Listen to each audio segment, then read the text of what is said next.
Hey guys, tonight we descend into the choking fog of fear, superstition, and unusually long bird beaks. You're not stepping into a normal medical ward. No, you're about to wander the plague stricken streets of 17th century Europe. Cobblestones are slick with rot. The air smells like despair marinated in vinegar, and at the center of it all, the plague doctor, half physician, half omen, fully terrifying. You probably won't survive this. So, before you get comfortable, take a moment to like the video and subscribe, but only if you genuinely enjoy what I do here.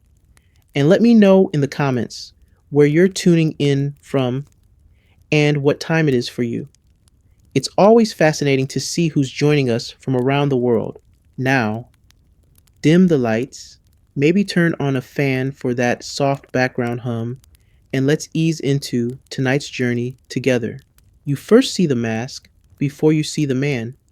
The beak, jutting out like a nightmare's idea of a toucan, is stuffed with herbs, dried roses, and sometimes garlic, or in one recorded case, just dried poop and hope.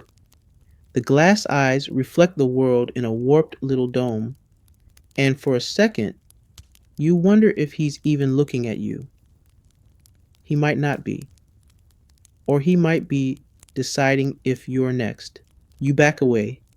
You heard the stories. People say the mask smells sin, not just bad breath or the sour stink of the someone who's been sweating into wool for weeks, but actual spiritual decay. A good plague doctor, they say, can sniff out who's dying just by walking past. No blood test, no cough, just a little herbal whiff, and boom, sinner status confirmed. Some believe the beak worked like a godly nose. If the scent of basil lingered, you were fine. If it turned sour or you started seeing ravens, well, you might want to start writing your will. Not that you have anything to leave except maybe a damp loaf of bread and some emotional trauma. The idea wasn't totally random. People believe that bad smells cause disease, something called miasma theory, which, in their defense, made a weird kind of sense. After all, towns reeked. Streets were rivers of trash and worse. If air can smell like death, maybe it is death, right? So the beak wasn't fashion. It was filtration. Sort of. Think of it like the world's least comfortable aromatherapy diffuser glued to your face during a plague while everyone else is panicking.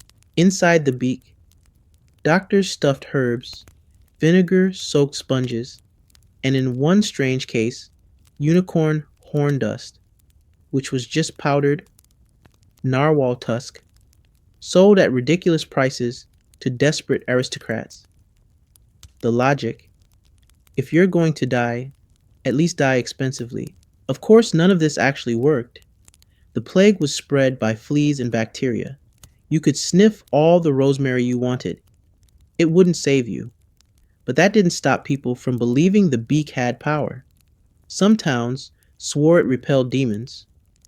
Others claimed it trapped the disease inside, so the doctor carried it with him like a walking biohazard lantern. A rumor in Florence said the mask absorbed sin the way a sponge absorbs wine: dark, quiet, and permanent. Historians still argue whether people truly thought the doctor's mask cured disease or merely contained it. Either way, no one wanted to see it walking toward their house. You don't either. He moves slowly, cloak whispering against the walls, and a toddler across the street starts crying without knowing why. Her mother pulls her inside. No one answers the doctor's knock. They just stare from behind cracked shutters, hoping he'll move on. And now you see the full outfit: long leather robe, gloves, wide brimmed hat.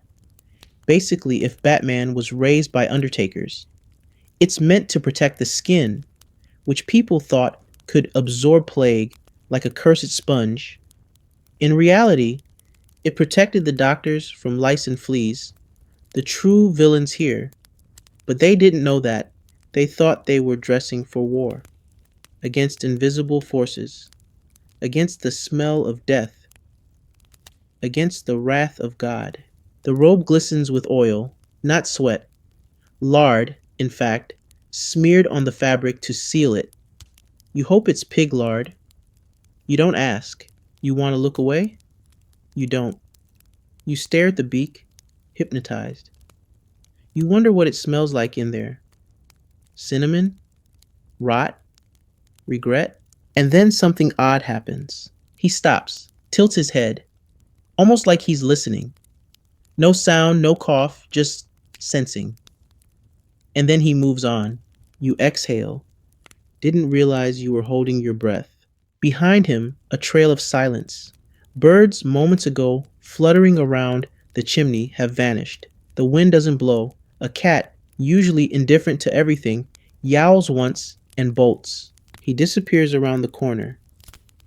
But you still smell something. Faint, metallic, and herbal. A whiff of thyme and iron.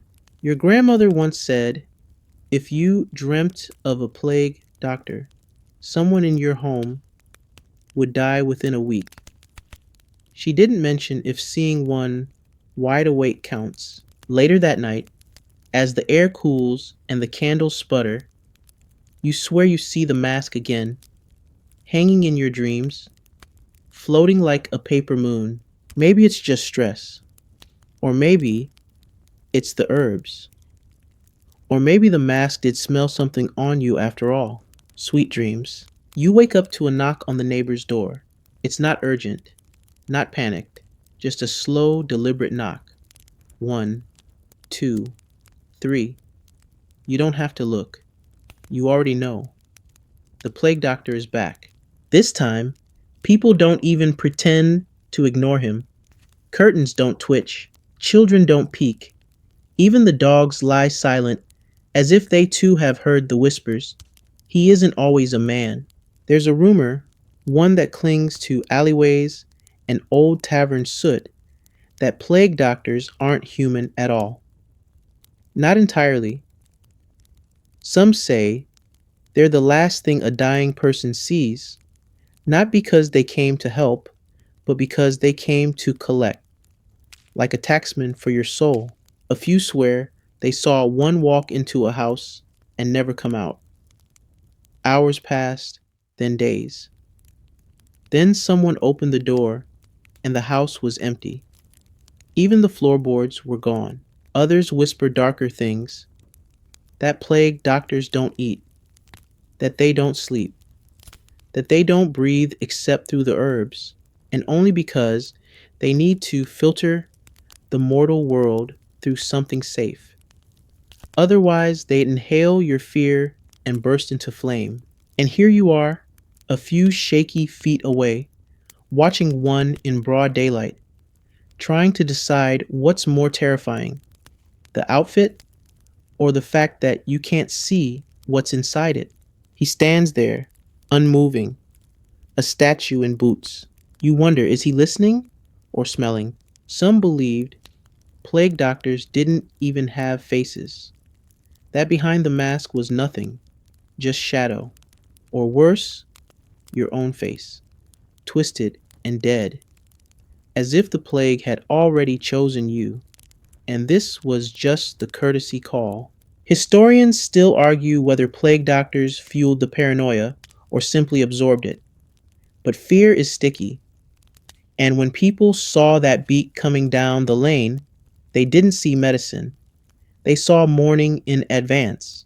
A merchant once tried to stab a plague doctor, convinced he was a demon come to curse his house. The knife went through the robe, but the doctor didn't bleed. He just turned and walked away. The merchant died 3 days later. From the plague? Or from the guilt? Nobody knows. You glance down the road again. He's gone, just like that. Did you blink? Did he vanish? You ask someone, quietly, so the neighbors don't think you're drawing attention, and they mutter, "He doesn't walk like a man, he glides." Of course, that might be nonsense. Leather boots creak, they squeak on stone, but still, you've never heard one take a step. You remember being a child, hearing that if you dream of the plague doctor 3 nights in a row, your soul will forget how to wake up. So you'd count clouds and think about goats before sleep, just to keep him out. Sometimes it worked, sometimes it didn't. Tonight, you know the dreams will come back. You've already seen him. Twice. In one day. You sit by the hearth, trying to busy your hands, shelling beans, polishing spoons, rearranging spoons, holding spoons like weapons. Completely normal behavior, and yet your eyes keep drifting to the door, as if it might knock next.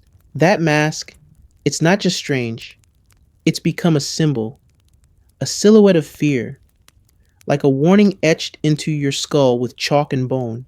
You wonder who made the first one. Was it meant to help?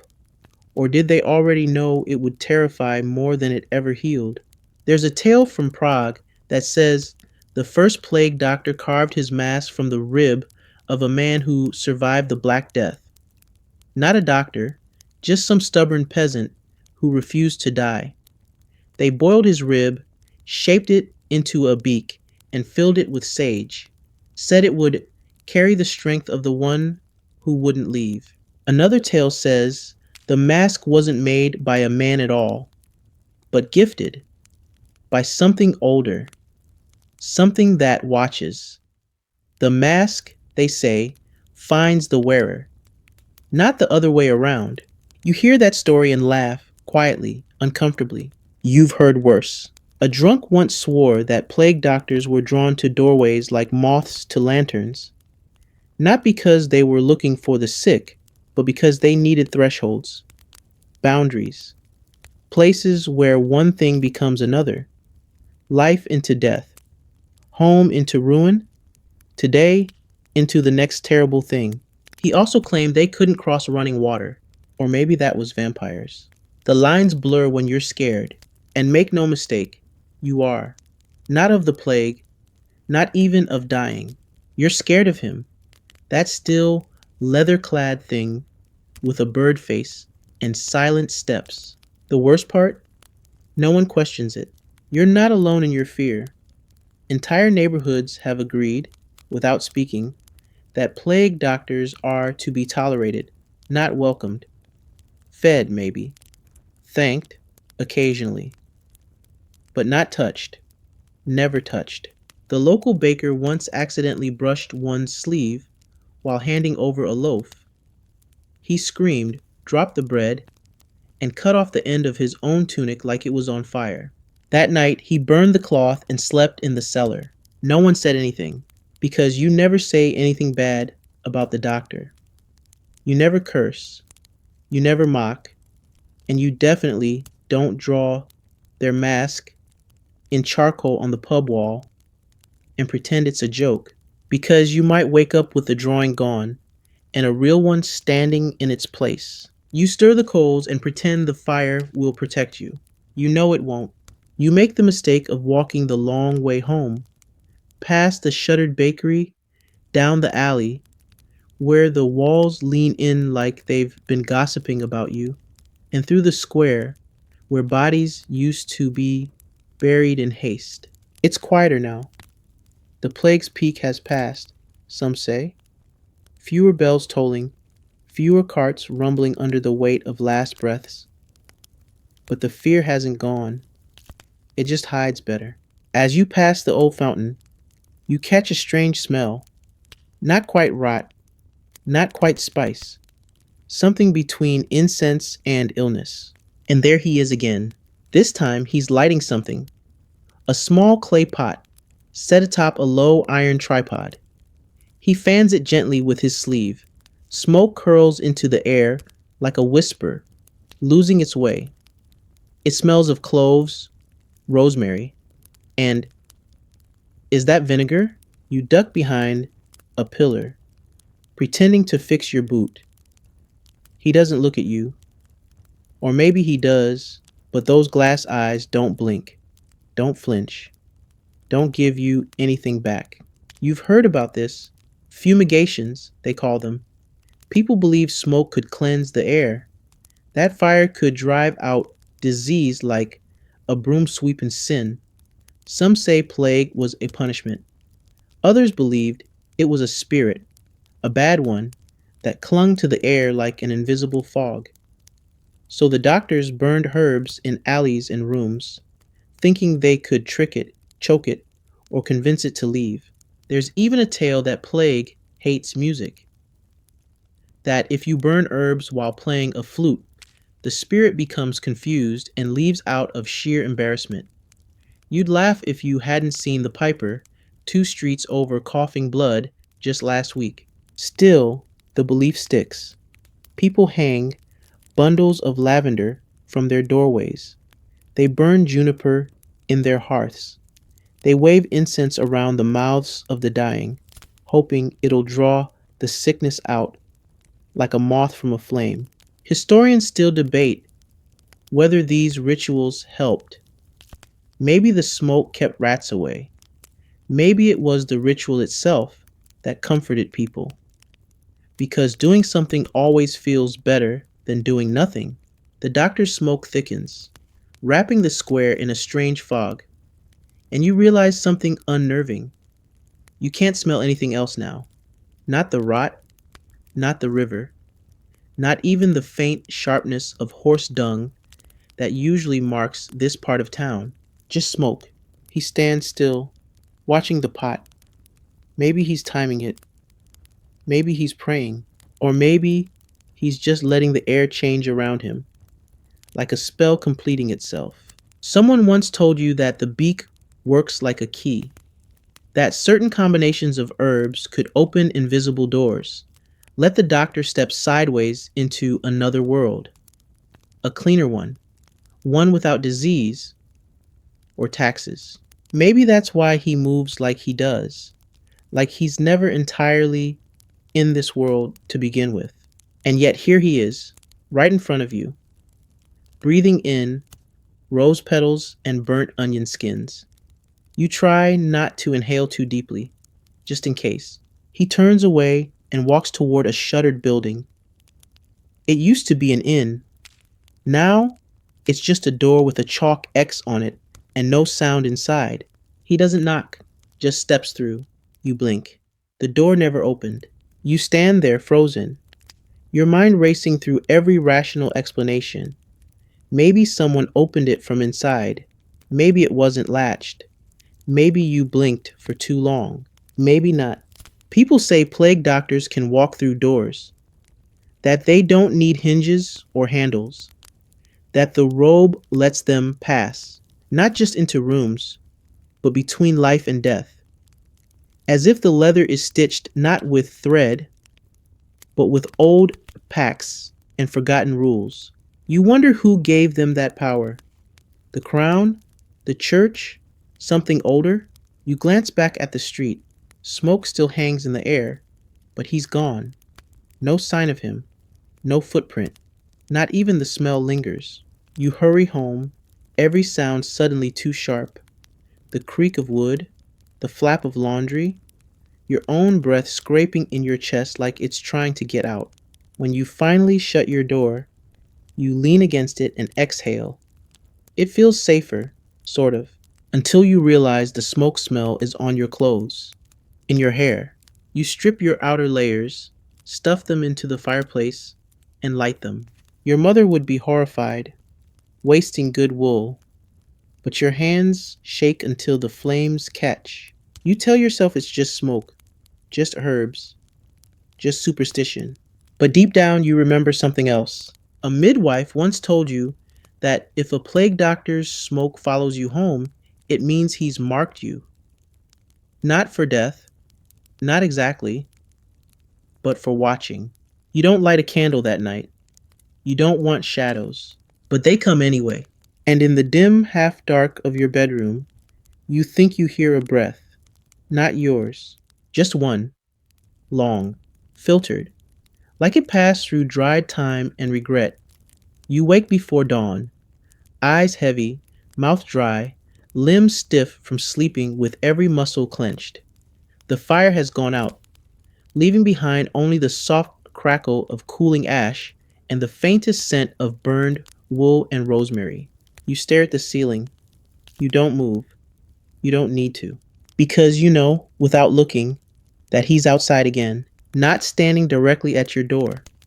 That would be too obvious, too generous. No, he's nearby, hovering at the edge of your world, like mold on bread or a thought you can't scrape loose. You peer through the slit in the shutter. There he is, leaning against the crooked lamppost, as if he's waiting for someone who's already late. The way his head tilts makes your stomach tighten, as if the mask is listening, as if the mask is the part doing the thinking now. Your neighbor, Thomas the shoemaker, steps out of his house across the lane. He doesn't see the doctor right away, but then he does, and he freezes. They stare at each other. Well, one of them stares, and Thomas backs up, not hurried, not frightened, just resigned. And it hits you. This isn't the first time he's seen the plague doctor. You thought every sighting was rare, a once in a year event, like an eclipse or someone paying off a bar tab. But maybe it's not. Maybe it's ritual. Maybe he comes back again and again until he gets what he wants. There's a belief, old, French, maybe even older, that plague doctors work in cycles, that they visit a house once to observe, once to warn, and once to collect. The visits might be days apart, or years, or stacked into the same sleepless night. And if you see him a fourth time, you don't see anything after that. Historians still argue whether this three-visit myth started from religious ideas of judgment or simply from people trying to make sense of something terrifying. But in a time when sickness arrived like a ghost and took your aunt by sundown, you learned to spot patterns wherever you could, even if they weren't there, especially if they weren't. You're jolted from your thoughts when Thomas bows slightly, not deeply, just enough to nod at fate, and closes his door behind him. The doctor doesn't move. It's like watching a game where you don't know the rules, only that someone's going to lose. You retreat from the window. You don't want to know what happens next. You tell yourself it's not your business, that your cough isn't that bad, that your dreams don't mean anything. You boil water, for tea, for bathing, for pretending everything's fine. But the water won't boil. The fire sputters. The wood hisses like it resents the job. You catch yourself thinking, did he take the heat with him? It's ridiculous. The man can't control fire. Except, well, there was that tale. The one the butcher told at market, about a village where the doctor came and every hearthstone went cold. Ovens refused to light. Bread failed to rise. The priest said it was punishment. The doctor never spoke. He just walked from house to house, steam rising from his shoulders, even though it was summer. The townspeople tried to bribe him to leave. Chickens, ale, gold teeth, but he wouldn't go. He just stood near the well for 3 days until it dried up. When he left, so did the illness. But nothing ever grew there again, not even weeds. You never asked where that village was. You didn't want directions. Your fire finally catches. A tiny flame, enough for tea. You cradle the cup and try not to look at the window. Too late. Movement. He's gone. Not walking away, just gone. You want to feel relief, but instead your chest feels heavier, as if something invisible pressed itself against the window and left part of itself behind. You wrap your scarf tighter, not because it's cold, but because your skin suddenly feels available. Your aunt once said that plague doctors could see inside people, that the beak wasn't just for smell, it let them sniff out secrets, sins, regrets, things you buried deep and never meant to share with a man dressed like a funeral. You told her she was ridiculous. She died last winter, no plague, just slipped on the stairs. But when they found her, the window was open and her room smelled faintly of myrrh. You never asked about that either. The sun finally lifts over the horizon, weak and watery like a sick child's smile. It casts everything in gray and gold, except the street where the doctor had stood. That spot remains dark, damp, unbothered by the light. You step outside, carefully. There's something on the lamppost, a smear of ash, and something scratched into the iron. You lean closer. 3 lines, one vertical, two crossing it. A mark? A letter? Or just a reminder? He came. He watched. That's one. You don't tell anyone about the mark. What would you say? That a leather wrapped silhouette might be keeping tabs on you with tally marks? That you think a plague doctor, supposedly a man of science, or at least medieval stabs at it, is leaving cryptic notes on your street lamp like he's playing hangman with God? No, you keep it to yourself. Instead, you busy your hands again. Sweep the hearth. Stir soup you're not hungry for. Polish spoons you already polished. This time you do it slowly, like you're hoping to scrub away dread with each circular motion. And you try, really try, not to look out the window.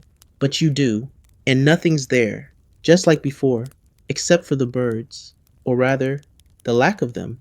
They used to perch along the crooked fence, squabbling over crumbs and hollering at cats. They used to fill the air with their sharp little songs. But today, silence, like a skipped heartbeat stretched across the whole street. You hold your breath. Still nothing. There's an old superstition about that. One of those oddly specific peasant rules, like never trust a goat that watches you eat. It goes, when the birds stop singing, death has stepped outside. And not just death in the abstract. No, the tall one. The one in leather and smoke. The one with the beak that curves like a question mark. No one wants answered because people believed, and some still quietly believe, that birds can sense plague doctors. Not the sickness, not the dying, the doctor himself. Some claimed birds would drop dead from the sky when he passed beneath. Others said they simply vanished, fleeing like they could see something you couldn't, something behind the mask, something inside it. Historians debate whether these bird tales were metaphors. Maybe the silence came because people were too scared to feed the pigeons, or because the dying stopped scattering crumbs, or maybe it's just that sickness makes you notice absences more than presences. But none of that matters to you right now because the street is still and you hear the wind pick up, but not through the trees, just around them. Like even the wind doesn't want to touch the leaves today.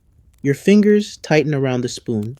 You remember being told that if you ever saw a plague doctor walking and the birds scattered behind him instead of in front, you had to leave the town immediately. No goodbyes, no packing, just go. You asked why once. The answer, because it means he's not here for the sick. He's here for the land. Whatever that means.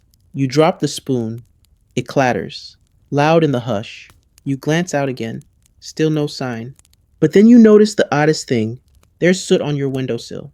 Not ash, not dust, not from your chimney. Black, greasy, smudged. You touch it. It smears. You smell it. Herbs, smoke, leather, and something faintly sweet. like decay pretending to be perfume. It matches the mark on the lamp. That's two. You sit down slowly. Tea's cold, soup's congealing, the birds are gone, and the doctor, he's doing math on your property line. The robe, the beak, the hat, everyone sees those, but people don't talk about the gloves. Not enough. They're stiff, dark, creak when he moves. And you've heard, more than once, that they don't touch like hands. That if the plague doctor lays a glove on your shoulder, you don't feel skin, you feel weight.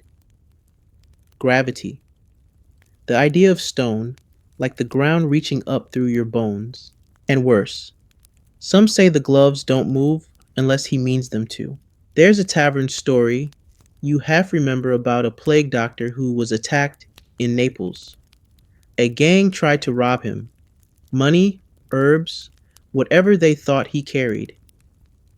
One reached for his hand, only the hand wasn't there, just a glove, hanging, still clenched, still warm. They say the glove moved on its own, grabbed the thief's wrist, and wouldn't let go. The man screamed until his voice cracked like a dropped plate. By the time they pulled the glove off, his hand had turned black. Not with plague, with something colder. He never spoke again, just sat in the corner muttering about weight. No one touched the plague doctor after that. You shiver, even though the fire's going. You think of his gloves, of the soot on your sill. You wipe it away, but it smears. Just makes the mark broader.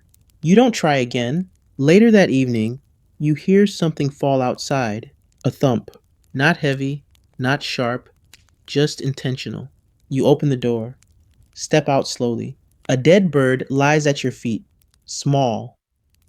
Wings curled in, eyes open, and on its chest, in the broken pattern of feathers, another smudge. Not drawn. Pressed. A gloved thumbprint. You don't scream, because somehow you're not surprised. You bury the bird, not because you're sentimental, not because you think it'll help, but because leaving it on the doorstep feels like a dare, like an invitation you're not brave enough to decline, but terrified to accept.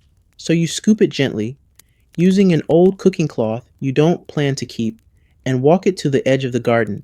It's quiet, the kind of quiet that makes your ears ring.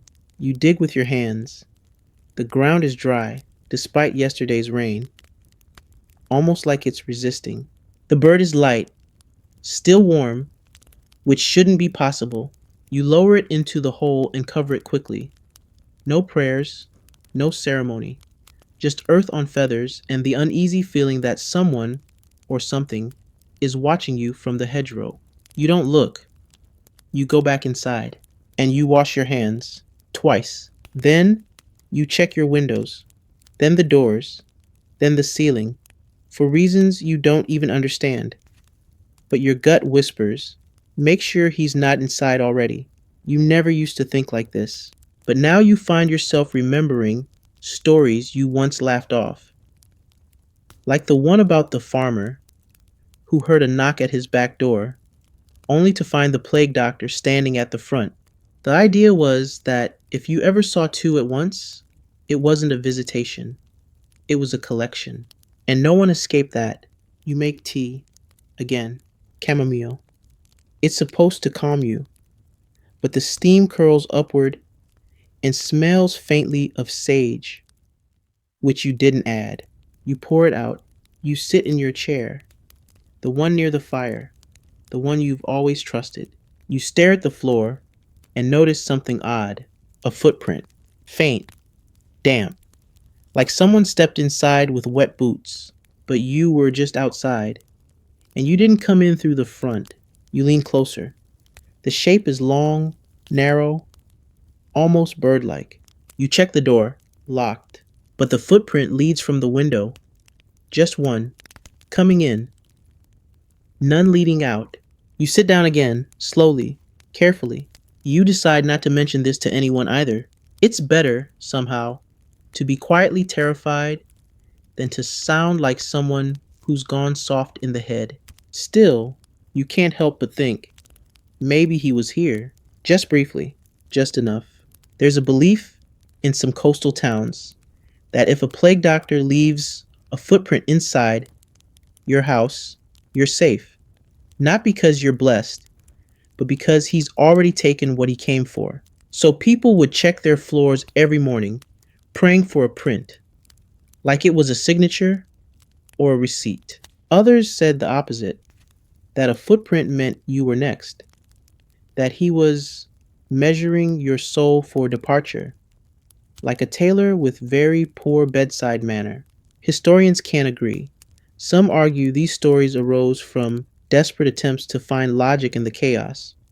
Others think the myths were part of communal coping, ways to tell stories around fear without having to say, I'm scared. But you don't have the luxury of academic distance because the footprint is still wet. You go back to your chair, not because it's safer, but because it's yours, and you'd rather be scared on your terms. You wrap a blanket around your shoulders and stare at the fireplace. The flames flicker once, then split just slightly, as if dodging something unseen. You blink. It's probably nothing. Probably. That night, you dream, not of the doctor himself, but of the mask, just the beak, floating in blackness, moving closer, slowly, like a ship emerging from fog. You can't see what's behind the glass lenses, just reflections of yourself. You reach out. You're not sure why. The mask opens. Not the beak. The whole thing. Peels back like paper, like skin, like a curtain held up by breath. Inside is a tunnel, a hallway made of smoke and whispers, lined with coats, gloves, sticks, and at the end a door. You wake up sweating. The fire is dead. The tea is cold. And something is lying on your blanket. It's small, curled, feathers. Not a bird this time. A tuft of stuffing. You recognize it from your mask. The one you made years ago for that harvest festival. Just for fun. Just paper and cloth, shaped like a plague doctor's beak. You hadn't thought about it in ages. It used to hang by the stairs. Now it's gone. You don't go look for it. You already know you'll find it somewhere strange. The cellar, the roof, floating face down in the basin. You whisper to yourself, that's 3. The next morning is too bright. Sunlight spills through the shutters like someone tipped over a bucket of molten gold. But instead of warmth, it brings irritation. It stings your eyes, glints off every reflective surface, and makes the whole house feel exposed. You don't trust it. Not because you hate daylight, but because plague doesn't always show up at midnight, wrapped in wind and owl calls. Sometimes it knocks at noon. Sometimes it smiles through a merchant's cough or rides in on a warm breeze that smells suspiciously like cloves and something faintly metallic. You step outside, shielding your face like you're walking into a windstorm. The street is normal, too normal. Birds have returned, not many, but enough to chirp nervously, hopping along rooftops as if they're checking to see if the coast is clear. You see your neighbor Margot, airing linens from her second-story window. She smiles, half-heartedly, like she's doing it because not smiling would invite suspicion. You wave. She waves back. Her sleeve falls slightly, revealing a cloth charm tied to her wrist. You squint. It's stitched with a beak. You don't ask, because you've seen them before. These little talismans people make. Sewn beaks, drawn hats, tiny stuffed cloaks. Not as tributes, not as art, as warnings. In some towns, people leave miniature plague doctors by the door to ward off the real one, like scarecrows, but for disease. The logic? If the doctor sees someone already there doing his job, maybe he'll move on. Of course, it only works if you don't make eye contact. Or so they say. There's an entire folk belief in Brittany that you should never look a plague doctor in the eyes, even if they're glass, especially if they're glass. The reasoning goes, the doctor isn't seeing you. He's recording you, like a ledger, like a census, like a countdown. And once you're in the book, that's that. Historians still bicker over the origin of the idea. Some think it's tied to old rituals of death, not recognizing those who don't look directly at it. Others think it came from a mistranslation of Latin. You just think it's convenient. You lower your gaze automatically now when you imagine the beak, like the memory itself might reach back. You walk down the street. Every window has curtains pulled just a little too neatly. The butcher has scrawled something in chalk on his door, an herb, a symbol, maybe just a desperate hope that whoever's watching can read fear in cursive. And then you reach the square and you freeze because he's there, not moving, not measuring, just standing.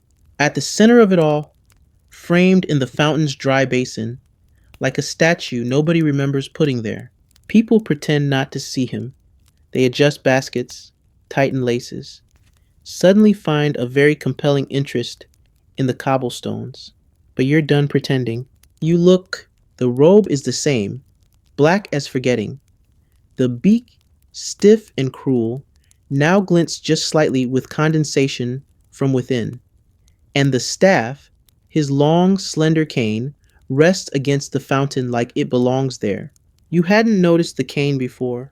It's more than just a walking stick. It's long, almost ceremonial, topped with a rounded knob that glows faintly, like it's seen fire or caught lightning.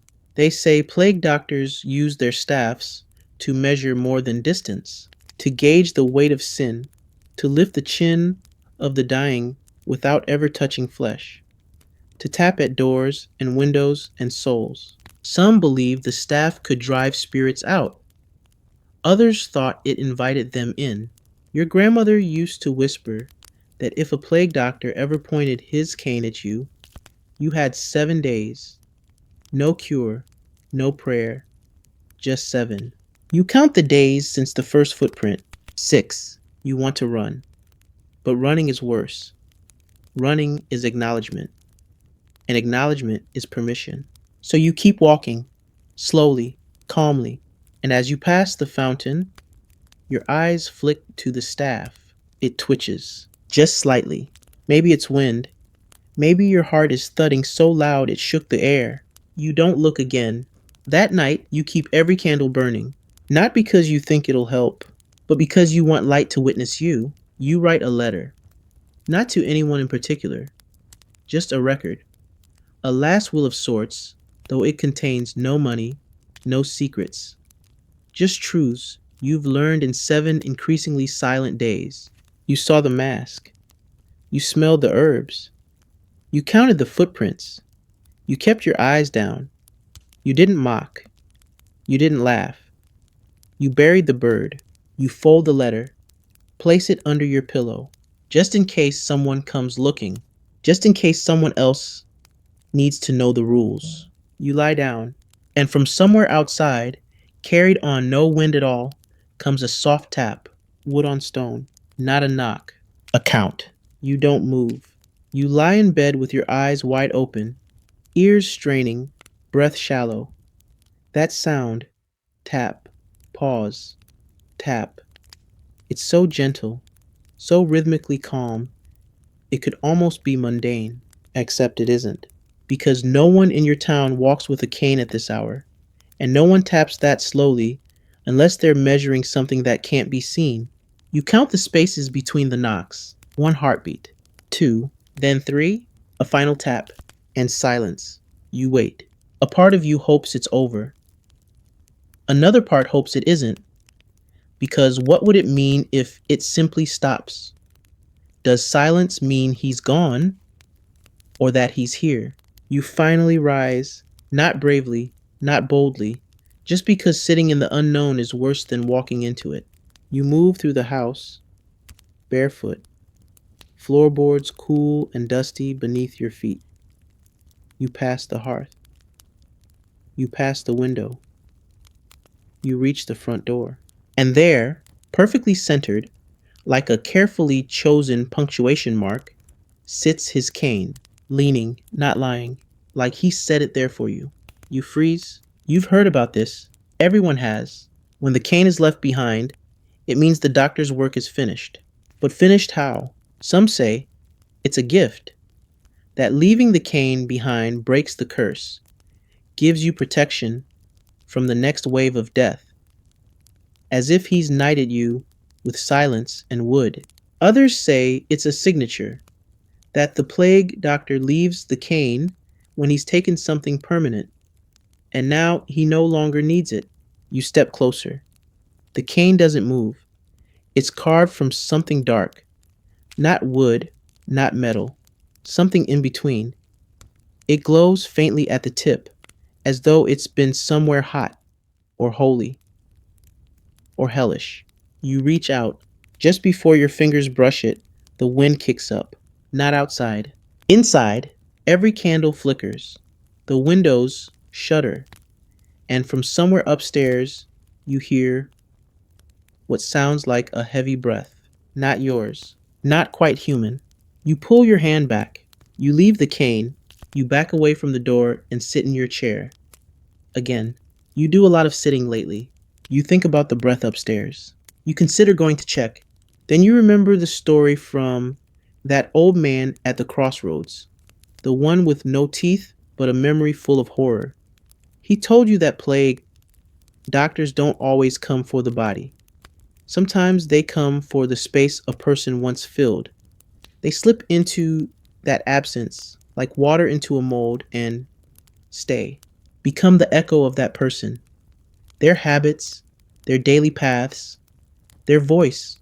That's why some households kept hearing familiar footsteps weeks after the funeral, why teacups moved, why mirrors fogged up with no one in the room. They weren't haunted, they were occupied. He called it the dwelling. You thought it was just old man nonsense. Now you're not so sure, because you still haven't gone upstairs, because the air down here feels thinner, like something is sitting above you, heavy, watchful. You sit, you breathe, you wait. Eventually you fall asleep in the chair, and you dream. You're walking through a hallway that bends in ways it shouldn't. Each door you pass is marked with chalk, X's, circles, strange symbols that flicker when you blink. You open one. Inside is your room, but not quite. Everything's mirrored, and standing in the center is you, wearing the mask, beak curved, lenses dark, gloves folded neatly at your sides. You, the other you, tilts its head. You feel something pass between you. Not words, not thoughts, just understanding. It lifts the cane and places it in your hand. You wake up gasping. The room is cold. The candles are out. Your tea is spilled. And by the hearth, where nothing should be, stands the cane. Again. Only now, it's pointing at the stairs. Historians argue whether the pointing staff was ever real. Some say it's allegory, a poetic embellishment. Others think it was ritual, symbolism passed down through silent gestures, because speaking aloud gave the plague too much power. But you know one thing, you didn't put it there, and it's pointing right where you heard the breath. You stare at the cane for what feels like hours. Maybe it is hours. Time behaves strangely around plague doctors, not just in the way nightmares stretch minutes like warm taffy, but in the way people forget days. Entire weeks vanish under layers of ash, dread, and lavender-scented handkerchiefs. It's hard to say whether it's Monday or whether time is just avoiding this house altogether. Still, the cane points. Not accusingly, not even insistently, just consistently. Like it's not giving you a choice so much as informing you of the next step. You think about ignoring it. You really do. But you've seen what happens to people who ignore signs. The old apothecary once refused to hang rosemary over his door, insisting he was above superstition. Within 3 days, his teeth fell out, all of them, just gone, slid right out onto his bread. He said they felt dissatisfied. You don't know what that means, but you hang rosemary now. So you pick up the cane. It's heavier than it looks. Not physically, emotionally. Like it carries the memory of every door it's tapped, every bedpost it stood beside, every soul it's measured and found lacking. You grip it tighter. It feels warm, faintly pulsing, like it once belonged to something alive, or still does. You start up the stairs. Each step creaks underfoot, exaggerated by the silence of the house.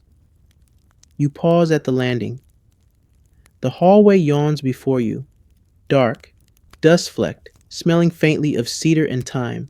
At the far end is your bedroom, but halfway down is something else. A door you don't remember ever noticing, small, slatted, almost like a closet.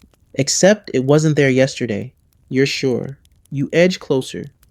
The cane stays steady in your grip, as if it's guiding your feet, aligning your path with a line you can't see.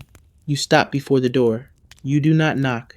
You listen and hear breathing, not panting, not snoring, just slow, deliberate inhales and exhales, like someone asleep or pretending.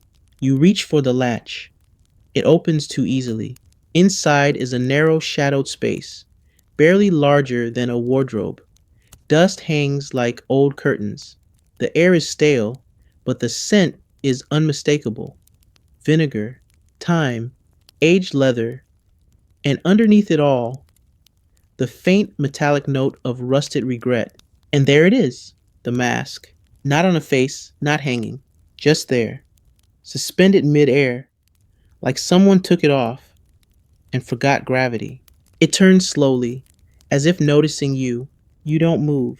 Your breath catches, your eyes sting, then quietly it lowers, drifts downward, ever so slightly, and lands on your face. You didn't reach for it, but somehow it's there, fitted, sealed, heavy. Your skin prickles, your vision narrows through two dark lenses, and suddenly the hallway isn't the hallway. It's a corridor of memory, doors on every side, some closed, some ajar, some bearing symbols you almost recognize. Loops, crosses, crooked stars drawn by trembling hands. The cane feels lighter now, familiar, like it's part of you, and your hand moves before you decide to. Tap on the nearest door. It swings open. Inside your childhood, a kitchen, a laugh, a cough. Another door. Tap, a face. Your uncle's, pale, startled, gone. Another. Tap, a bird. A window, a smear. You're not walking through memories. You're inspecting them, measuring. The staff extends with your thoughts, marks with your gaze. You are no longer you. Not exactly.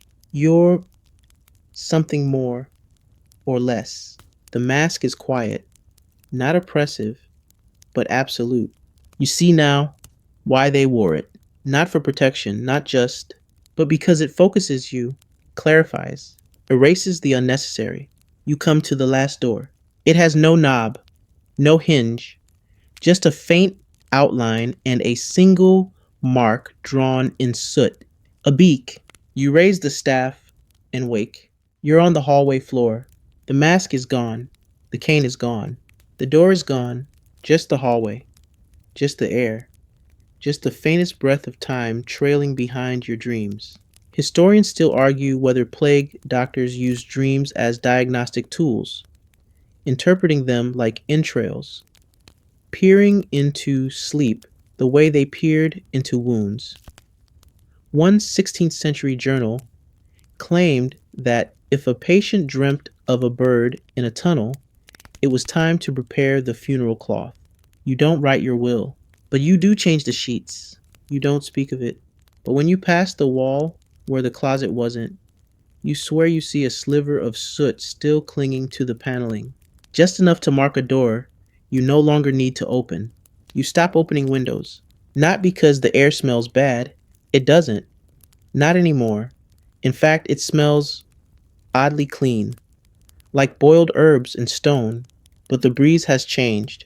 It carries whispers. Not words exactly, just impressions. Murmurs too soft to be language, but too intentional to be wind.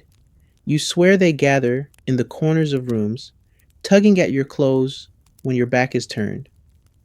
One evening, as you spooned broth into a chipped bowl, a draft brushed your neck and you heard, unmistakably, a phrase. Still here. You dropped the bowl, didn't even clean it up, just watched the liquid seep into the floorboards and wondered what else might be soaking in with it. You start sleeping downstairs. Less floorboards to creak, less doors to open. But even here, in the cradle of your own firelight, you feel the presence, the watchers. Because it's not just him anymore, is it? No, there's more. You begin noticing shapes that shouldn't be shapes, reflections that don't move when you do. A coat hanging where no coat was left. A gloved handprint on the inside of the glass. One morning, your neighbor Margot doesn't open her windows. You wait an hour, two, nothing. By midday, someone checks. She's gone. No sign of struggle, no note, just a faint smell of rose water and a single glove left folded on her windowsill. People don't ask questions. They just nod, tighten scarves, and burn more sage. Later, someone paints a beak on Margot's door. Not large, just a line drawing, neat, respectful, like a signature. A few others appear across town, some chalked, some scratched, one carved. You walk home that night with your eyes down. You try not to see the way shadows lean longer near those houses. You try not to notice the gloves, real gloves, pinned to fences like warnings or invitations. You try not to imagine who or what wears them now because something is shifting. The plague doctor is multiplying, not literally, but symbolically, culturally. He's become more than a man, more than a uniform. He's become a form, a template for fear, a silhouette of surrender. Children draw him in the dirt. Old men nod at empty corners. People start leaving offerings, cloves, garlic, tiny masks made of bread crusts.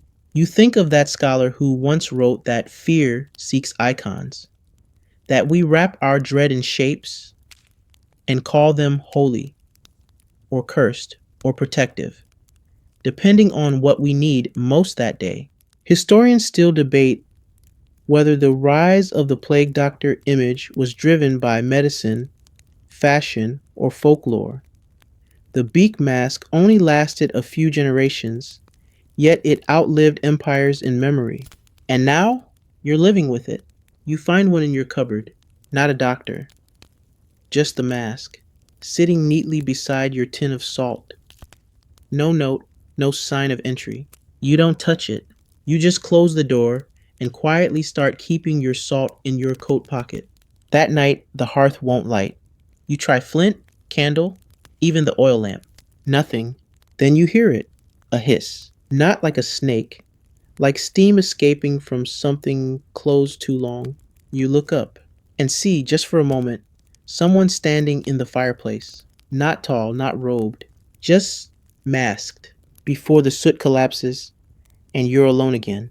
You sweep the ashes with hands that don't shake until afterward. You begin talking to yourself more. It helps. A bit. You explain things out loud. Where you put the bread, why you're sweeping at dusk, that the noises in the wall are probably mice. You tell yourself stories, like the one about the village where the plague doctor married a ghost bride to appease the dead, or the town that built a statue of the doctor out of wax and never saw illness again. But every spring, the wax weeps. Or the one about the man who wore the beak just once, as a joke, and woke up with no memory of ever taking it off. They found him smiling, the kind that doesn't involve the mouth. You whisper these stories into the hearth. They don't answer, but the air seems to listen. You sleep with the cane now, beside the bed. You haven't seen the doctor for 2 days, which doesn't comfort you, because now you're not sure whether he's gone or whether he's inside. You start dreaming in sepia, not full color, not black and white, just that dusty, tea stained hue that memories wear when they've been handled too often. Everything has that faded warmth, except the mask. The mask is always stark white. Every night it appears, not chasing, not standing, just waiting. At doorways, in mirrors, in the corner of your eye when you glance too quickly. It doesn't move, it doesn't speak. It just reminds, by day things get weirder in ways that shouldn't be possible. The town begins to shift, subtly but undeniably. Streets that once curved now run straight. A bakery vanishes overnight. No rubble, no soot, just a smudge of flour on the wall where the sign once hung. People notice, but no one comments. They nod more, smile less. You hear fewer good mornings and more. Still here? You answer, I think so, and both of you act like that's enough. You visit the apothecary, hoping for something, anything, that can dull this sense of unraveling. She hands you a sachet of herbs without asking what's wrong. You sniff it. Lavender, mint, and something bitter underneath. Whorehound, she whispers. For breathing, you thank her. She nods once and glances at the empty corner of the room. Her eyes linger there, a moment too long. You both pretend nothing happened. You get home to find the mask again, this time not hidden. It's sitting on your pillow, carefully placed, nose pointing towards the headboard, lenses tilted upward as if gazing at the ceiling in reverence. You pick it up. It's light, not just in weight, light like air, like it might float if you loosened your grip. But beneath that is density, a strange sense that it contains something. Not a presence, exactly. More like a memory trying to form. You turn it slowly in your hands, and for the first time, you notice something carved along the edge of the beak. Not words, just a number, 12. You blink. It's precise, clean, as if written by someone who had plenty of time. An excellent handwriting. You run a hand through your hair and sit down hard. What happened to numbers 1 through 11? You try not to think about that. You definitely try not to think about what happens when you hit 13. There's a theory, one you once read in a dusty book about superstitions, that plague doctors operated like traveling judges, not of the law, of mortality. They didn't save people. They documented them. Each visit was a chapter, each house a page, and each number marked a case that would eventually be closed. Some say if you found your number early, you had a chance to change your story. Others say it meant your chapter was nearly done. Historians are still undecided on the true role plague doctors played in communities. Were they healers, gatekeepers, or simply observers, grim witnesses to human suffering, wrapped in leather and ritual? You place the mask gently beside the cane and sit on the floor. It feels like the only place that hasn't been claimed yet. You listen to the house. It breathes, subtle, like walls exhaling, like floorboards sighing beneath the weight of invisible footsteps. You close your eyes, and you begin to hear voices, not loud, not even clear, just murmurs, like a library filled with ghosts trying to remember their favorite lines. You catch phrases. Next one, the window was open. 12 more before dusk. Well, don't look at him. You open your eyes. Silence. The mask is gone again, but the number 13 has been etched into the floor, right where your knees pressed into the wood. You back away from it like it might burn. That night, you relight every candle, every lantern, every oil lamp in the house. It doesn't matter. The shadows still come. Long and thin, they stretch across the walls like skeletal fingers reaching from corners that weren't there this morning. You try to hum, but the sound sticks in your throat. You drink tea that tastes like copper, and you sleep sitting up, because something about lying flat now feels like permission. A tap sounds against the window at 3:07 a.m. You don't go look. Instead, you whisper, "I know what number I am." And the wind answers. We all do. The number doesn't fade. You try. You scrub the floor with vinegar, soap, even salt and sage water. You steeped under the full moon, just in case the local healer was right about moon-soaked herbs being stronger. It doesn't matter. The number remains, not scorched, not inked, etched, like a mark made not by human hand, but by intention itself. You begin covering it with rugs, then chairs, then eventually the entire table. But it doesn't help. You still know it's there. You still feel the wood vibrating beneath your feet like it's counting down to something. 13. And it waits for you like a drumbeat under every thought. You consider leaving town. It seems rational. Just walk. Get as far from doorways and beaks and oddly personal canes as possible. But you don't, because plague doctors have never been local. They travel. That's the worst part of the old beliefs. Once he's seen you, it doesn't matter where you go. He'll find you in other towns, in other dreams, inside reflections that belong to mirrors you've never owned. You remember the traveler who came through last spring? He wore a red scarf, told jokes with a crooked smile, swore he'd seen the Alps. He said, "You know what I heard? That plague doctors don't ride horses. They ride shadows." You laughed. You tipped him extra for that story. He disappeared 2 nights later. Just a neat bed, an unpaid meal, and oddly, a single feather left in the lamp oil. Now you wonder. You start noticing feathers, small ones, pale, tucked into strange places. One inside your boot, one under your pillow, one balanced impossibly on the mantelpiece, as if it had grown there from ash. You collect them in a jar, not because you want to, because you need to keep them somewhere else, somewhere not touching you. You try to convince yourself it's just birds, but you haven't seen a bird in days. One night, the town bell tolls at the wrong hour. 3 times, then silence. Everyone pretends not to hear it, but the baker's fire doesn't light the next morning, and someone leaves bread at her doorstep, shaped like a beak. No one knocks. You stop counting days, but the mask still visits. Now it moves, not just turning to face you, walking. You see it standing in the far end of your hallway, then again beside the hearth, as if warming itself beside flames it doesn't need. Then, seated in your second chair, always when you turn away, always just after you blink. Sometimes it's still. Sometimes you swear you hear breathing beneath the mask. Not labored, not hurried, just patient, like it's waiting for you to accept something you haven't yet put into words. One morning, your reflection doesn't blink with you, just stares. You back away slowly, heart hammering against your ribs, like it's trying to flee ahead of you.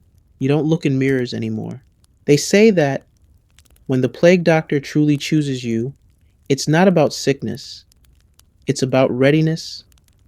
That the mask appears not just to claim, but to recruit. You start hearing the word apprentice in your dreams, whispered, repeated, echoed in voices that sound vaguely like people you've loved. You tell yourself it's nonsense, but you've begun walking differently, with purpose, with a slight weight in your step, like you're expecting a staff to lean on. You find yourself reaching for gloves before leaving the house. You don't know why. Just habit. And the dreams are changing. You're no longer walking through strange halls. You're standing at bedsides. You're measuring breaths. You're listening to confessions whispered into ears that shouldn't hear. Sometimes you leave marks behind. Chalk. Ash. a smudge of soot shaped like your own thumb. You wake with your hand outstretched, fingers stiff, gloved. You blink. The glove vanishes, but the pressure remains. 13. It's not a number anymore. It's a title, and you suspect there were 12 before you. You think of the mask on your pillow, the feathers, the cane, the mark on the floor. You think of the dream hallway, and all the doors you never opened. You wonder how many are left. Then you hear the knock, not tapping, knocking, from inside the house. You don't answer, because that's the rule. Everyone knows it, even if no one admits to remembering where they learned it. If you hear a knock and no one should be knocking, don't open the door. Don't speak. Don't acknowledge. You hold still, every muscle tense and humming, like your body's trying to vibrate out of reality. The knock comes again, softer this time. Not tentative, not polite, just inevitable. You want to ask, who's there? But you already know. It's not the plague doctor, not just. It's what follows him. The role, the ritual, the strange idea that death doesn't just arrive, it applies for residency. Historians still can't agree whether the knocking was metaphor or real. Some say it was patience begging for help. Others claim it was the sound of the plague itself, making its presence known. A few fringe thinkers even wrote that the doctor's cane held a spirit, and it knocked of its own accord when a house was ripe. You don't subscribe to any theory anymore. You just listen. 3 knocks, then silence. You count to 100, then another 100. You finally rise. The house is dim, even though every curtain is open. Outside, it's sunny, but the light doesn't come in. You move slowly, careful not to touch the walls, the doors, the windows. Everything feels watched. You pass the number on the floor, 13. You try not to look directly at it, but your eyes drag across it like it's magnetic. It hasn't changed, but something around it has. A new mark has appeared just beside it. A symbol. A small, simple shape. A circle with a tiny cross beneath it, like a person, or a placeholder, or an empty mask. You whisper, "Is that supposed to be me?" The air answers by being very still, too still. You move to the mirror. You haven't looked in it for days, but you need to know. What you see is worse than expected. Not because it's monstrous, because it's you. Just you. Except the eyes behind yours don't blink. You test it. Raise one hand. So does the reflection. But when you lower it, the reflection keeps it raised. Your breath catches. The reflection doesn't breathe. It just stares. And somewhere, deep in that glass, you see movement. Not behind you. Inside you. A flicker. A shadow shaped like a long coat and a mask. You take a step back. The reflection tilts its head. Like it's curious, you cover the mirror. With a towel. With a coat. With a blanket. With your own shaking hands, if necessary. Then you sit on the floor, knees up, forehead against them, rocking slightly. You whisper to yourself, "This is just a story." But it isn't. Not anymore. It's a role. And you're being recruited. You remember hearing, once, that some plague doctors were never actually trained. They were just desperate men who accepted the mask because someone had to. Others weren't even men at all, just stand-ins, silhouettes of willingness. You look down at your hands. There's a smudge, black, shaped like a thumbprint, but not yours. You wipe it and it spreads. You rush to the wash basin, scrubbing with cold water until your skin turns red. Still, the mark remains. Your gloves are gone. You didn't own gloves, you think, but you keep checking the drawer where they should be. And sometimes they're there, sometimes not. That night, you light no candles. You sit in the dark, and you wait. You feel the mask before you see it. You don't hear it drop or shift or slide. It's just suddenly present on the table, facing you, like a dinner guest with no appetite, only judgment. You stare at it. It stares back. The lenses seem deeper tonight, wider, reflecting not your face, but the space behind you. You feel cold, then warm, then numb. You don't remember standing, but you're at the table. You don't remember reaching, but the mask is in your hands. You don't remember deciding, but it's on your face, and everything becomes very quiet and very, very clear. You know what to do now. You understand the ritual. You feel the weight of the cane in your palm, though it's nowhere near you. And from somewhere, maybe inside the walls, maybe inside you, comes the faint, unmistakable sound. Tap, tap, tap. You wake up standing, not upright like a soldier, tilted slightly like a door left ajar, limbs stiff but not in pain, head heavy like you've been dreaming in stone. The mask is gone, but you feel it, not in your hands, not on your skin. Inside, it lingers in your breath, in the way your eyes now scan the corners of every room without thinking, in the sudden way you avoid reflections, in how, when someone coughs 2 houses down, your heart notes the rhythm with clinical detachment. You move differently, not slowly, carefully, measured, like someone watching you might take notes. You open the door to your small pantry and find something odd. A pouch. You didn't put it there, but it's there now, tied with twine, embroidered with a single symbol, a beak. Inside, herbs, dried, meticulously chosen, rosemary, myrrh, wormwood, a pinch of ash, something metallic, filings of iron maybe, and a single bone, no longer than your finger. You don't ask questions. You add it to your coat pocket like it's always belonged there. The town is quieter now. People stay indoors longer. Curtains twitch less. The air carries fewer voices and more space. Like conversations have been replaced with silent agreements. You pass the fountain in the square. The water hasn't run in weeks, but today there's movement.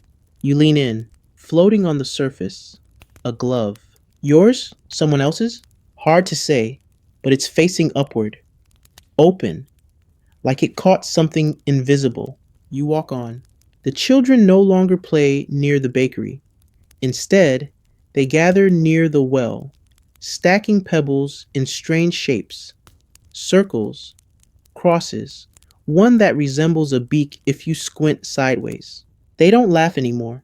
They chant, low and soft, like reciting a lesson. One of them turns to you and says, 13 already?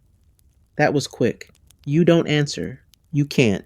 Not because you're scared, because you don't know who's supposed to speak. You return home and find your journal open. You haven't written in it since this started, but now there are entries, pages filled, in neat handwriting that almost matches yours. Observations, names, symptoms, numbers. Margot, 11. Slight wheeze, vanished cleanly. Baker, 12. Flour cough. Left bread, hands curled. You, 13. Took long enough, compliant, acceptable. Your hand trembles. You turn the page, blank. Then at the bottom, a single line. Cherishing, no name, no notes, just the number. It's ready for the next. You hear a knock, but this time, not at your door. It's in the distance. A few houses down, you rise. You reach for the coat hanging by the hearth. You don't remember putting it there, but it fits perfectly. Heavy, leather, lined with old fears and fresh resolve. The cane is beside it, just waiting. You walk slowly, as if your boots remember the route before your thoughts catch up. You stand before the door. Number 14. You don't knock. You listen. Inside, shuffling, breathing, a chair scraping, a muttered prayer. You raise the staff. The air grows still. You feel it now. The weight of the mask, even without wearing it, it's become part of your silhouette. You tap once. The door creaks, and a voice says softly, I knew it would be you. You say nothing. You just wait, because you know now your role isn't to save. It isn't even to witness. It's to be there, to mark, to listen, to leave behind the glove, the scent, the quiet. They don't fear the plague doctor because of what he brings. They fear him because of what he doesn't say. You walk away. The number ticks upward behind you. Somewhere, a feather lands gently on a windowsill. Another household forgets how to laugh. And you move on. Your step steady, your staff warm, and behind your eyes, the next number waits. The gloves are always waiting. Wherever you go, left on doorsteps, resting on fence posts, tucked under rocks like strange offerings. You never ask for them, but somehow they arrive, always in pairs, always your size. Sometimes they're leather, sometimes cloth. Once, a pair sewn from rose petals, dried and stitched with horsehair. You tried wearing those, they dissolved. You now keep them in a box labeled, Not Today. The town no longer asks who you are. They know, or rather, they pretend to know, because pretending is safer than guessing, and guessing invites too much hope, and no one wants hope right now. You pass a boy in the alley. He watches you, not with fear, not with reverence, just curiosity. He's holding a mask he made from bark and string. It's crude but detailed. Small slits for eyes, a beak fashioned from hollowed gourd. He tilts his head. Does it hurt? He asks. You pause. Your voice doesn't come easily, but eventually it does. Only when I forget who I was. He nods and walks away like he's learned something important. You walk on. You're being followed now, not by a person, not exactly, by a presence. You feel it behind you like a second shadow. It doesn't walk, it drifts, like a memory still trying to remember itself. Sometimes you turn quickly, hoping to catch it. You never do, but you always almost do. Your dreams change again. You stand on a long road paved with bones, not morbidly, not grotesquely, just logically, efficient, white stones, bleached by centuries of sun, clicking softly beneath your boots. Ahead, a building, massive, shaped like a mask. Its windows are lenses, its doors curve outward like a beak. And as you approach, hundreds of other figures enter and exit, all wearing black, all carrying canes, all moving with the same rhythm. You recognize none of them, and all of them, you step inside. Inside, it's quiet, not silent, quiet, like a place where words would feel embarrassed. You pass hallways filled with chalkboards, covered in unfamiliar symbols. You hear the scratching of quills, the bubbling of strange fluids. A voice says, "New?" You nod. A figure gestures you into a room.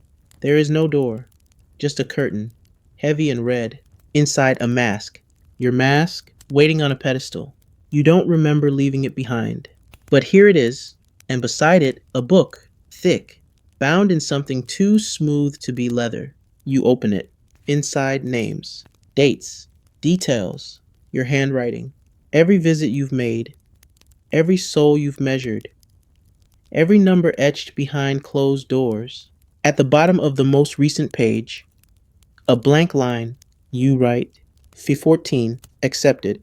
The book closes itself. You wake up. Your hands smell like ink. The real book is on your table now. Thin, for now, but growing. You feel the pressure in your chest. Not fear, not guilt. Weight, responsibility shaped like silence. You step outside. People nod, eyes lower. One woman touches her forehead and whispers something, maybe a prayer, maybe a curse. You don't ask, you just walk to number 15. The door opens before you knock. A man stands there, older, pale. He doesn't speak, just moves aside, letting you in like he's been expecting a delivery. You do what you always do.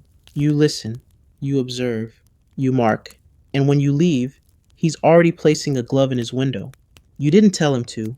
No one ever does. It just happens. Later that night, you sit by the hearth. The fire dances low. The shadows are calm. You write in your journal, 15, cooperative, calm, ready. And below it, you draw a small circle, a habit you've picked up. You don't know what it means yet, but it feels important. The mask rests beside you.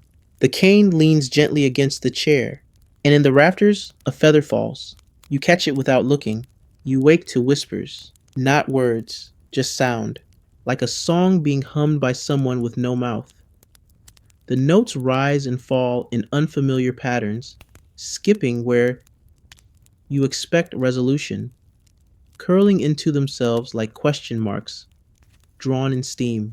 You follow it, half asleep, barefoot, the floorboards colder than they should be. You step through rooms that seem slightly off. The fireplace is taller. The chair has too many legs. The mirror shows a hallway that doesn't exist. But you don't stop. You find yourself at the cellar door. It's open. That's odd. You don't remember ever opening it. In fact, you're fairly certain it never had a door before.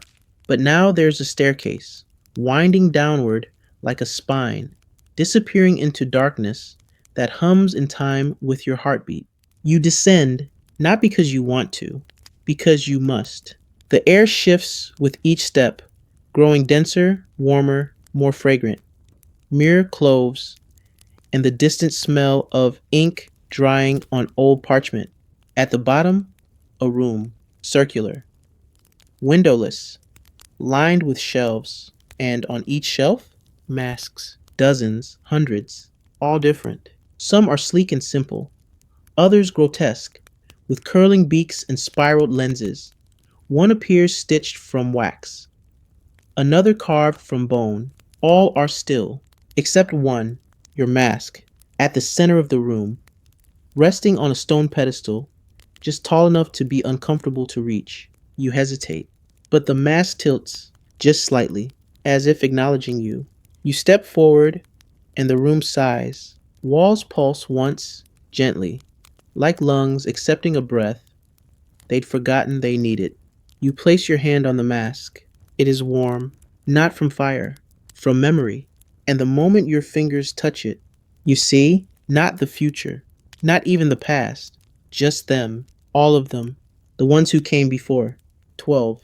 Figures standing along the wall, each with their own mask, their own posture, their own presence. Some tall, others slouched. One wears robes stitched with feathers, another drips with soot. They do not move. They only watch. You understand now. This isn't inheritance, it's convergence. Every plague doctor before you still exists, still functions, but in layers, in echoes, in you. And you're not replacing anyone. You're joining. You return to the surface changed. You walk differently. The cane feels more natural now, not an object, but a limb. It no longer makes noise on the ground. It glides. You visit number 16 that day. The door opens slowly. A young girl answers. Freckles, sharp eyes. She doesn't flinch. She says, "You're later than I thought." You ask nothing. She steps aside. You enter. The room is filled with drawings. Pages scattered across the floor, the walls, even the ceiling. All the same image.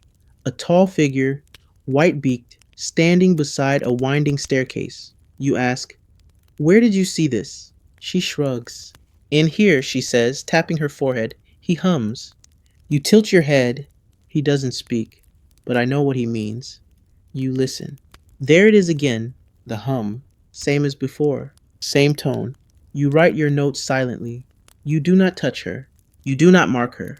She is not yours. Not yet. She knows it.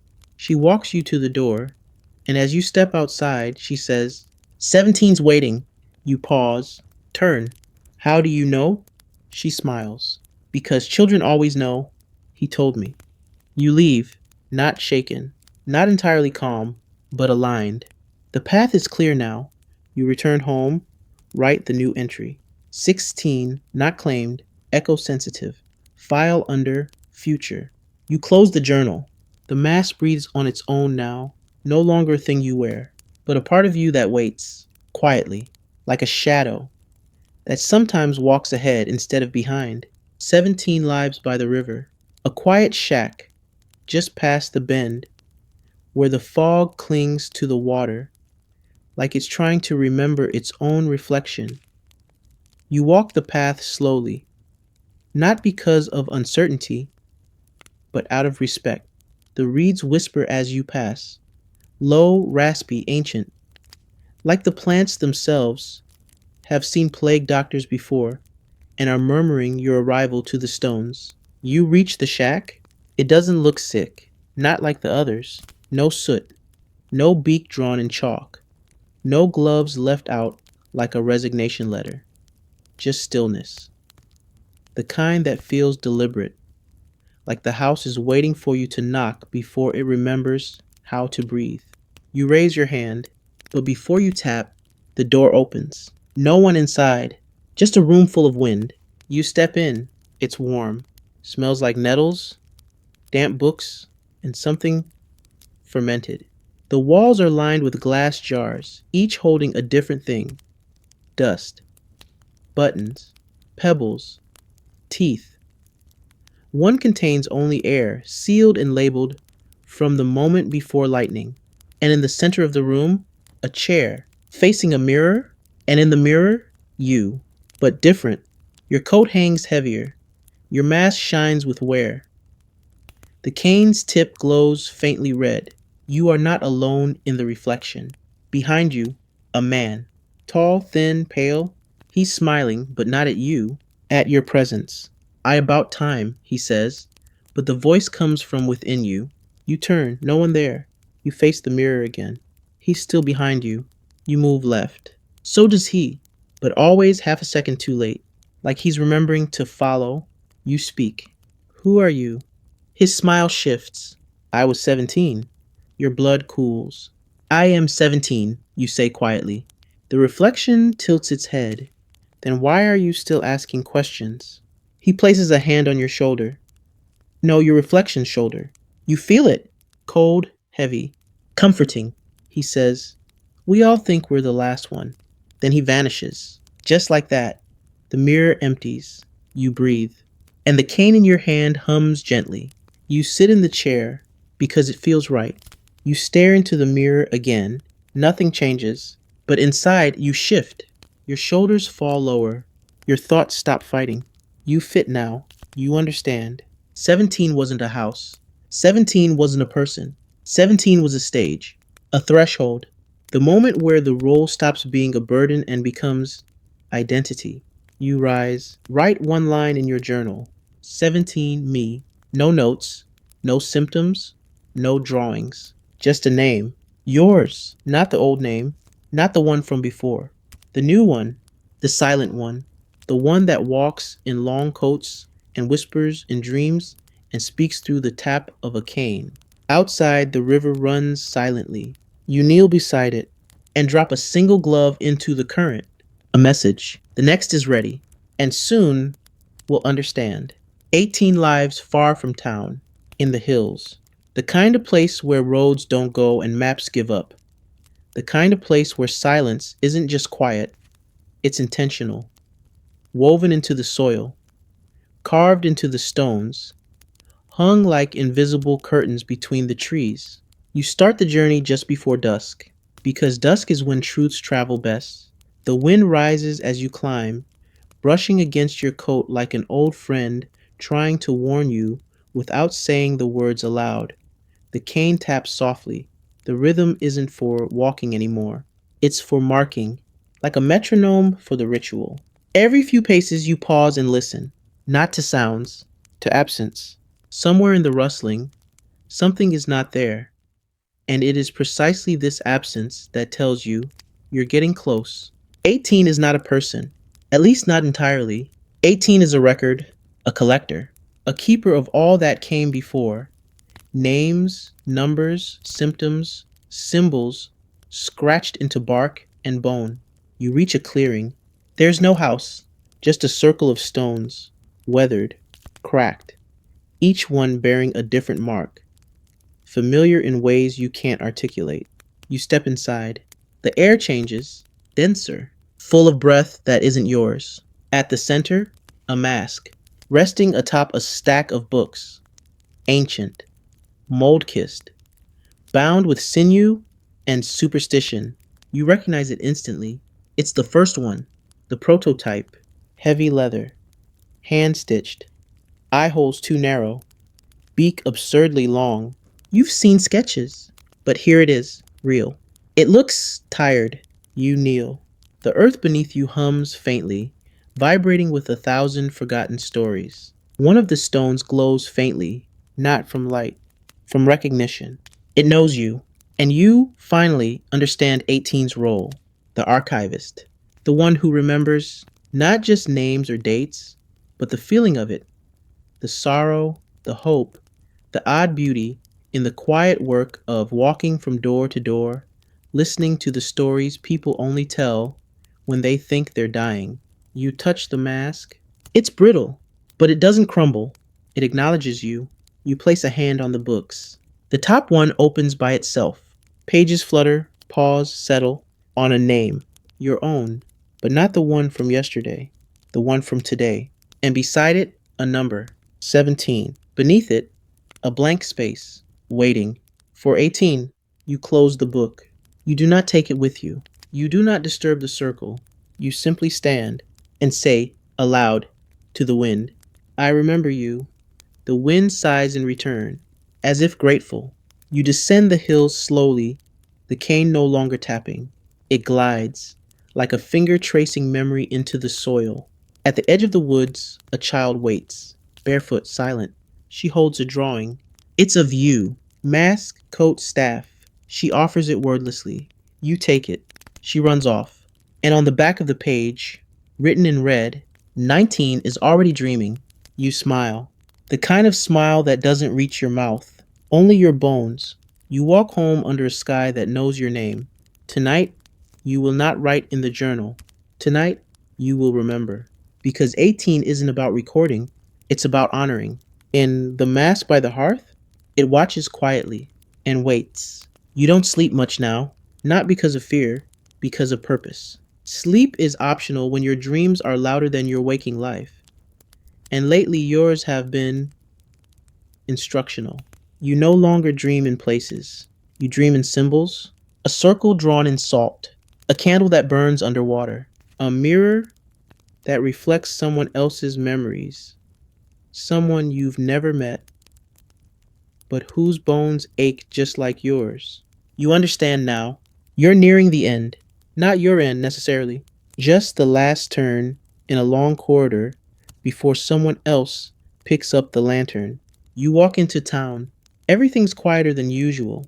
There are no birds, no carts, no gossip bleeding through shuttered windows. Everyone has noticed, but no one says anything.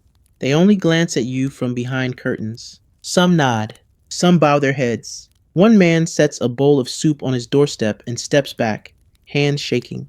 You do not take it. You do not need it.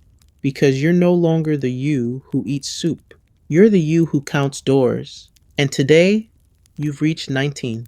You find the house easily because you're not the one doing the finding anymore. The house finds you. It pulls you toward it with a kind of gravity only the marked can feel. You walk a path you didn't know existed, along an alley that curves like a question. The door is open. Inside, quiet, but not empty. 19 is already there, standing in the center of the room. No mask, no coat, no cane. Just a figure wrapped in blankets, eyes sharp, hands steady. You're late, they say. You bow slightly. You started without me. They smirk. Didn't need to wait. The dream told me enough. You step closer. They do not flinch. They simply extend their hand. You take it. Warm, alive. You feel no sickness, no fear, just readiness. And in that moment, you understand. 19 isn't a patient. They're the next you. A transition. You're not here to mark or record. You're here to pass. The mask slides from your hand. They take it, hold it, turn it, weigh it. Then look at you. Still smells like cloves, they say. You nod. Memory sticks. They place it over their face. It fits perfectly. Your cane now feels heavier, like it wants to rest. You offer it. They accept. The room feels lighter, like it just exhaled. You write the final journal line you'll ever write. 19, chosen, prepared, successor. You close the book. You do not bring it with you. You leave it on their shelf, beside a candle that never seems to burn down. Outside, the street is just beginning to remember noise again. You walk slowly, unburdened, unwatched, unmasked. You pass someone on the road. They look at you with confusion, not fear, just unfamiliarity. You're not him anymore. You're just a person again. No coat, no staff, no weight. It feels strange, like leaving behind a name you forgot was borrowed. That night, you sleep, truly sleep. And for once, no dreams come, only quiet, only rest, only the knowledge that somewhere, behind a newly closed door, 19 is learning to walk in silence. You wake up to rain, not a storm, nothing dramatic, just that soft, curtain like kind of rain that wraps rooftops in gray and hushes the world into a lullaby. It feels like the sky finally remembered how to breathe. You stretch, and for once your joints don't creak with duty. You rise, no coat, no mask, just you. And yet, something remains in the soles of your feet, in the space behind your eyes, a pressure, a resonance. You step outside. People are moving again, not fast, not carelessly, but they're moving. A woman hangs laundry under the awning. A man sharpens a blade with more rhythm than need. A child laughs, briefly, then hides it behind her sleeve, like it's still illegal. You walk among them, and no one stares, no one bows, no one whispers. You are no longer the one who knocks. You're just familiar, like a story someone half remembers. A scent that reminds them of something important but unreachable. You pass a mirror in the cobbler's window. It reflects only you, truly you, eyes a bit deeper, lines more thoughtful. But you're there. You pass a post. On it, pinned with a single nail, is a page from your old journal. A copy. The entry from the child. 16, not claimed, echo sensitive. Someone has underlined it in green. You smile. Because whoever did it knows. Whoever did it remembers. And memory now is the truest form of survival. You walk toward the edge of town, where the fields open, where the land forgets it was ever measured. There's a rock by the gate. A single feather rests on it, fresh, snow white. You don't touch it. You bow, gently, because now the cane is in someone else's hand. The mask breathes on someone else's shelf, and the work continues, unseen, unthanked, but never undone. The wind carries a whisper past your ear. You don't catch all of it, just one word. 20. You turn, and far off, across the field, is a figure in black, not hurrying, just arriving, exactly on time. You nod once, though they'll never see it, and then you walk the other way, into softness, into sky, into whatever comes after the numbers, because plague doctors do not end, they simply become quieter, until even memory forgets how to pronounce their names. But someone, somewhere, always remembers the rhythm. Tap, tap, tap, and now you can rest. Let the rhythm fade from your bones. Let the names and numbers dissolve into fog, soft and slow, like breath on a window pane. The mask is on someone else's shelf now. The cane is resting against a different doorframe. You are no longer the one who knocks. The wind is gentler now. You hear it? How it curls beneath the shutters and hums just behind your pillow. That sound was always there, but now it's quieter, calmer, like even the air has exhaled. You can put your gloves away. You don't need to count anything tonight. The beak, the cloak, the eyes that never blink, those things are all part of a story now, one that others will tell, or dream, or quietly live through, never quite realizing they're walking in your footsteps. And that's enough. So breathe slowly. Let the thoughts trail off like candle smoke. You're safe now, not because the danger is gone, but because the weight is no longer yours to carry. The whispers are behind you. The numbers have stopped climbing, and the doors finally closed. Now drift like a feather, like a dream that forgets itself, like someone who once wore a mask, but now only needs a blanket. You are no longer part of the ritual. You are part of the peace that comes after. And the world, though it may not say so out loud, is better for your having walked through it. Even if no one remembers your name, especially if no one remembers your name, sleep well,